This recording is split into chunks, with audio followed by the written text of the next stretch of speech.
காவா clean பண்ணல, தண்ணி வரல, ரோடு லைட் எரியல, ஒரே கம்ப்ளைண்டா இருக்குது. என்னதான் பண்றீங்க நீங்க? 3 மாசமா சம்பளமே கொடுக்கலங்கய்யா. பொண்டாட்டி பிள்ளைங்க எப்படிங்க காப்பாத்த? அதான் வேற வேலைக்கு போயிட்டாங்க.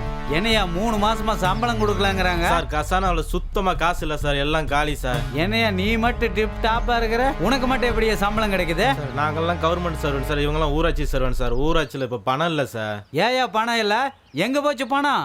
யாருமே வீட்டு வரி கட்டுறதில்ல சார். 3/4 பேர் தண்ணி வரியும் கட்டுறதில்ல சார். என்னையா சொல்ற? எத்தனை பேர் கட்டல? இப்போ தண்ணி வரி கட்டாதவங்க பார்த்தீங்கன்னா 1 வருஷமா கட்டாதவங்க 300 பேர் சார். 2 வருஷமா கட்டாதவங்க 250 பேர் சார். 3 வருஷமா கட்டாதவங்க 150 பேர் சார். என்னையா ஒரே தொல்லையா இருக்குது. 150 பேர் கட்டாதவனுக்கு நோட்டீஸ் அனுப்பியா முதல்ல? எல்லாருக்கும் பல தடவை நோட்டீஸ் அனுப்பிச்சாச்சு சார். நோட்டீஸ் அனுப்பின காசை வச்சிருந்தாலும் 1 மாதம் சம்பளமே கொடுத்துருக்கலாம் சார். அப்புறம் நோட்டீஸ் அனுப்பிச்சு என்ன சார் பிரயோஜனம்? அப்போ ஒன்று செய்ய, அவங்களுக்கு இமீடியட்டா இன்னைக்கே தண்ணி போற லைனை கட் பண்ணு.